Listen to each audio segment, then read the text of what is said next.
Hey, this is Mad Movie Mark of the Mad Movie Mark Movie Review. Thank you for joining me as I review the 2019 silent animated film Away. Away is the second movie that I've reviewed for this channel that is completely silent. There is no discernible dialogue, there are no captions, there is nothing said at any point by anyone in the entire movie. The other movie that I reviewed for this channel that's like that was called Huckle. And I think that although this movie is better, it suffers from the same problem that Huckle suffered from, and that is it is very hard to understand the reasons why the characters are doing what they're doing. It's hard to understand exactly what's going on. The plot is a little difficult to follow. But that being said, I thought the animation was really well done. I thought it absolutely amazing that only one person was involved in this movie. That person was Gintz Zilbaloids, I believe is his name. He was 24, 25 years old when he created this movie, and he created it on a program called Maya. Now, when I was 24, 25, there's absolutely no way I would have been able to do something like this. So I think that feat alone is absolutely amazing. I'm sure it took him many, many, many years to do this, and I applaud him for his effort. He did a really good job here. I don't know if it is something that is just common with Maya or if this is something that he meant to do, but one thing that I noticed right away in the movie is that none of the characters, none of the scenery, nothing in this movie has like a bold black outline or a black outline at all. It's just like the colors are like a human face is like white or peach, but there's no border. There's nothing around it. Now, at first, I was overanalyzing this. I thought that maybe the characters are like that because they can't be contained. You know, it's it's trying to tell us something about the movie itself or about the characters itself, that they have no borders, that they can just kind of do whatever they want freely, you know. But I don't think that's the case. Maybe it's just the program that's how it is. I really don't know, but I thought that was interesting. At first it was distracting because I'm used to seeing like characters with bold black outlines, but it ended up getting better, and at the end of the movie I kind of forgot that he was even there.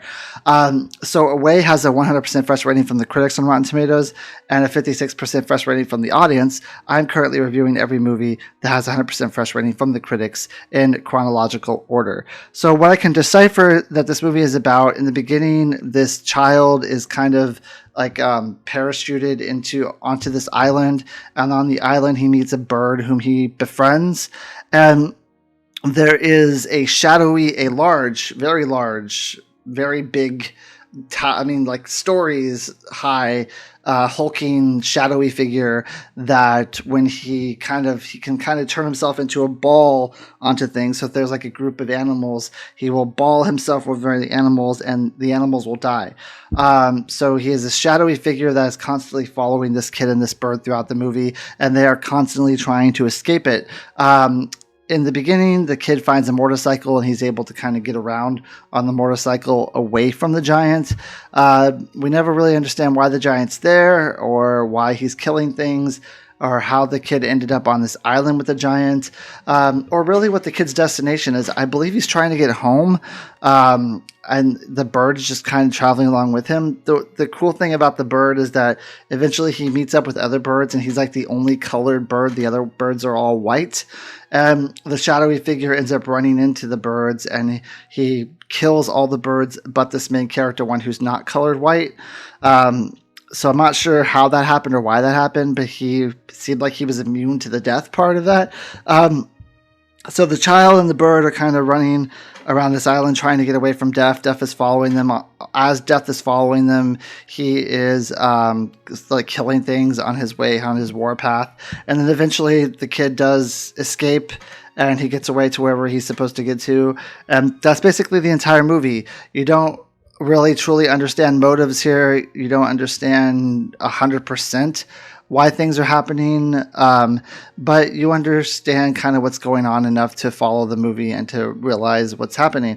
Now, I thought the art in this movie, like I said, originally distracted me, but there are points in this movie where the art is absolutely fantastic. There's a point where the kid rides his motorcycle onto this like frozen lake, and the frozen lake is gorgeous. It is breathtakingly beautiful. Some of the best art I've probably seen in a long time in a movie. And to think that one guy did this on a program called Maya, which I've never heard of. I don't know if Maya is like an industry standard that people use. I have no idea, because when I do movies, like when I review movies like Toy Story and stuff, there's nothing on Wikipedia that says what program was used to do Toy Story.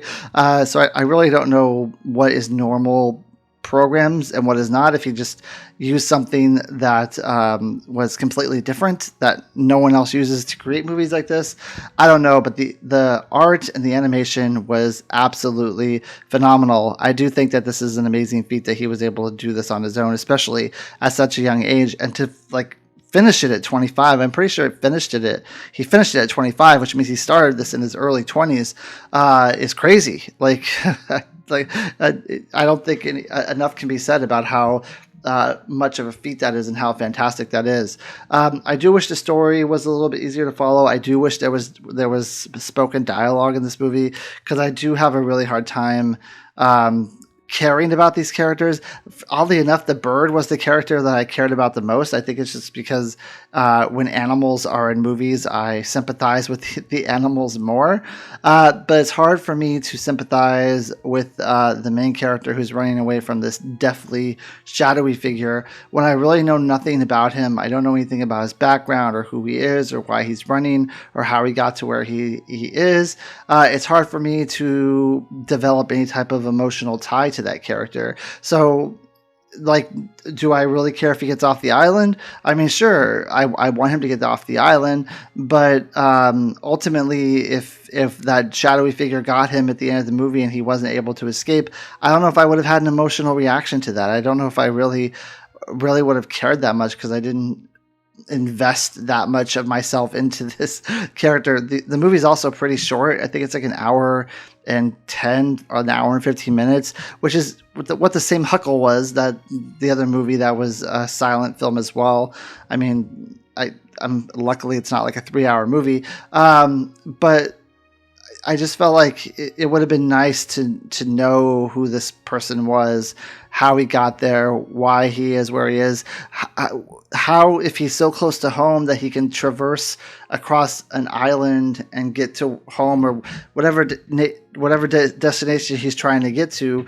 If he's so close that all he has to do is traverse across this island to get to where he's trying to get to, then why was he parachuted onto the island? Like, what was the situation that got him to this point where he was he just trying to parachute and reach his home, and he kind of hit it short and got to the island, and now he has to try to find his way home? And if so, how is it so coincidental that there's this like death bringer on the island, and that he seems pretty familiar with it, because he seems like he knows that this big hulking giant is bad and that he needs to try to avoid it, though he does ride his motorcycle like right towards it. Also, there are times in this movie where I feel like that death bringer guy, the hulking giant, could have easily killed the kid, but he just kind of like got out of the way and didn't. So I don't know. I feel like there were holes in the story. I feel like the story wasn't solid at all. But the animation, I think, made up for it entirely. And the bird. I love the bird. When the other birds were dying around him, I'm like, oh God, please don't let this bird die. This is like my favorite character of the whole movie, even though he's done absolutely nothing. But please don't let this bird die. I want him to live, and I want him to be at the end of the movie. So anyway, monumental feats by one person to do this, especially at such a young age. Really appreciate what he tried to do here. Really, I mean, I'm sure I haven't looked him up. I don't know who he is. I don't know what he's done after this, but this is something that can really, I'm assuming, can really springboard your career and, get you other work and really get your name out there. And I hope he's doing other big things. I really do, because I think that this was, at such a young age, this was a fantastic feat. I was playing World of Warcraft in my mid-20s, so that's what I was accomplishing, while this guy in his 20s was making a movie. I was playing World of Warcraft, so goes to show. So anyway, I give this movie a 7.5 out of 10. I hope you join me next time when I am going to review a movie called Rialto. Thank you. I hope you have a great day.